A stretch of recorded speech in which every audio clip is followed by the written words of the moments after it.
سلام دوستان، به یکی دیگه از ویدیوهای خوشمزه کانال من خوش اومدید. امروز مهمون خونه هاتون هستم با یه غذای خوشمزه دیگه.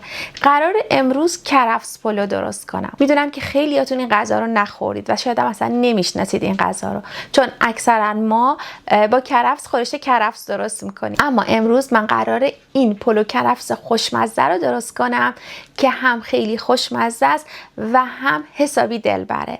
تا آخر ویدیو همراه هم باشید تا مراحل درست کردنش رو با هم ببینیم.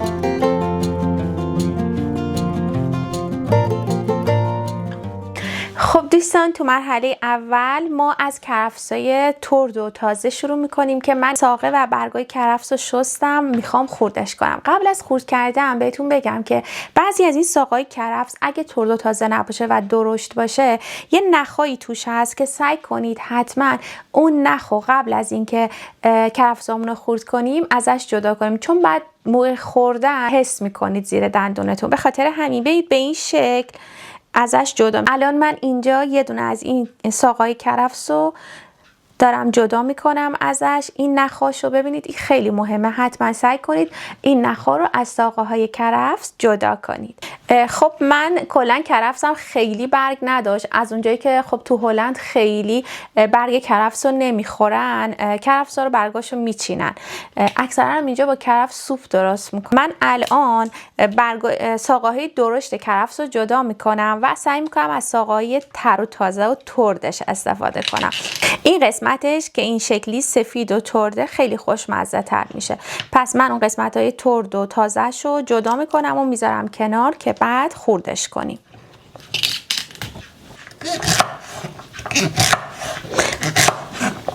ببینید به اندازه بند انگشت باید باشه.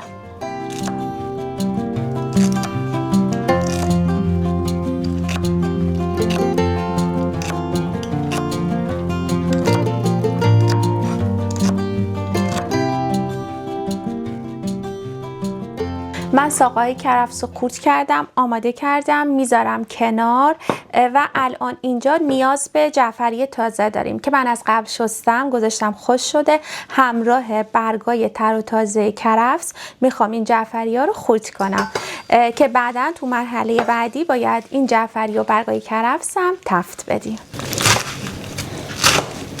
قشنگ باید ریز و ساتوری بشه.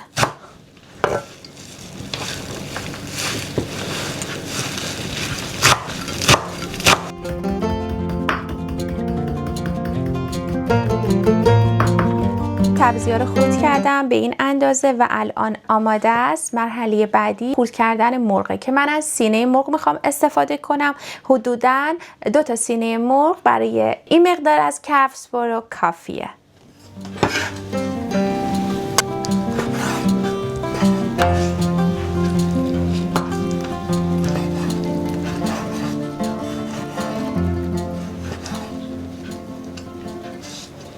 خب من الان مرغم آماده کردم، بریم پای گاز تا مرحله بعدی رو با هم دیگه ببینیم.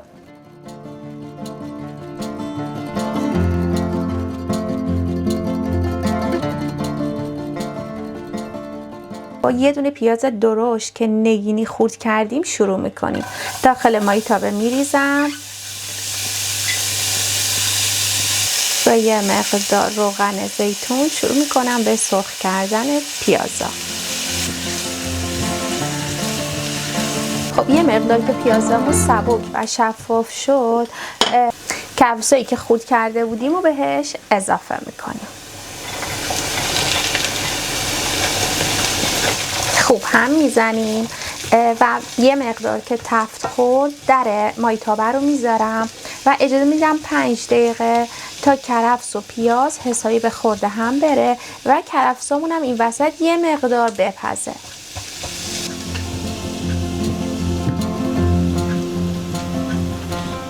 بعد از 5 دقیقه درش رو بر میدارم، هم میزنم سبزی جعفری به همراه برگای کرفس هم بهش اضافه میکنم. با این سبزی هم خوب تفتش میدیم.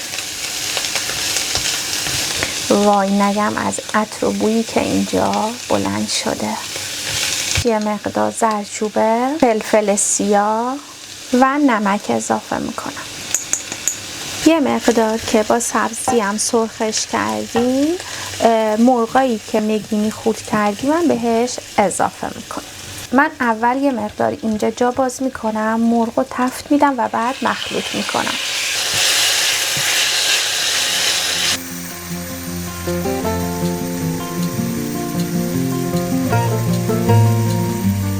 تمام مواد رو با هم مخلوط کنیم. دارم میگم به به این بو و عطری که اینجا بلند شده. عطر کرفس فوق العاده است. و در انتها یک قاشق پر بهش نعنای خشک تازه. ببینید یک قاشق پر پیمون من نعنای خشک بهش اضافه میکنم که عطر و طعمش رو فوق العاده میکنه. و اما آب قوره که من تقریبا 1 استکان بهش آب قوره اضافه میکنم.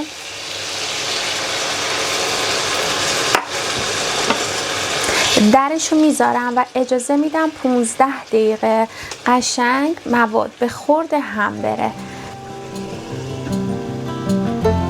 برنجمونم تقریبا آماده است. یه مقدار کوتاه راجع به برنجم براتون توضیح میدم که من برنج رو از قبل خیس کردم، داخل آبی که داشت میجوشید ریختم، البته با نمک خیس کردم و الان زنده تر از برنجای معمولی باید برداریم این برنج رو، چون که خب مثل همیشه بهتون گفتم تو برنجای مخلوط همیشه یه مقدار زودتر و زنده تر برمیداریم. الان وقتی برنج سبک شد و روی آب اومد یعنی آماده است. ببینید قشنگ قدم داده. الان وقتشه که من برنج رو آب بکشم. برنج رو آب میکشم و برمیگردم. خب الان دیگه همه چی آماده است. از روی گاز برمیدارم، میخوام برم تا برنجمون رو دم بذارم و بچینیم. اوکی، من اینو برمیدارم و برمیگردم.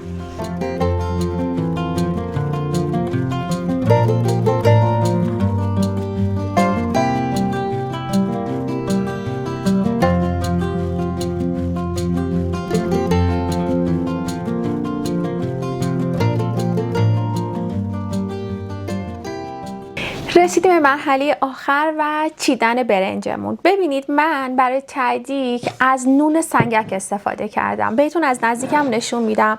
نون سنگک ماشینی رو به این شکل حالت نواری برش زدم، داخل قابلمه چیدم. یه مقدار روغن به ته قابلمه اضافه میکنیم و یه کوچولو هم از این زعفرون دم کرده ته قابلمه میریزیم که تدیکمون خوش رنگ بشه. من یه مقدار از برنج سفید و یکم بهش زعفرون و ماست زدم، میخوام روی این تدیک بذارم.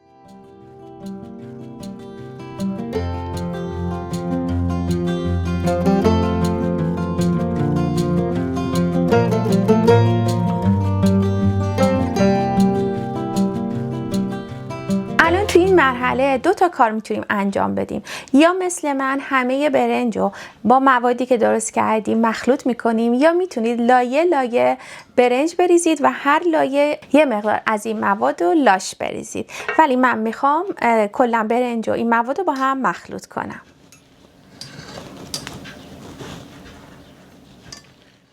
و الان برنج رو با یک کفگیر داخل قابلمه میریزم.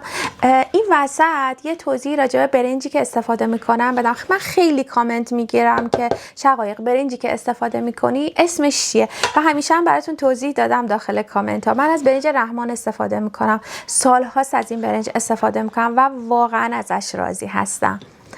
اینم بهتون بگم که این برنج رو شما میتونید از مغازه‌های عربی و ترکی و ایرانی تهیه کنید.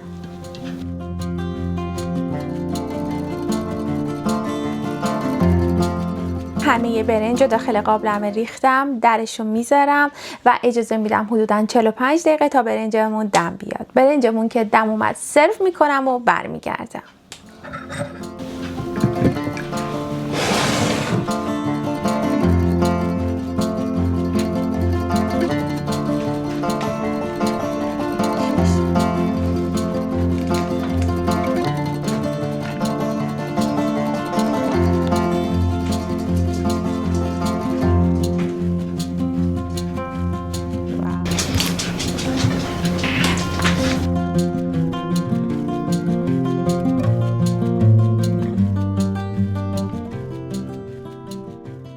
عطر و بو این کرفس پلوهای خوشگل و خوشمزه با این عطر و بوش همینجور آروم و دلبرونه توی دلتون جا باز میکنه.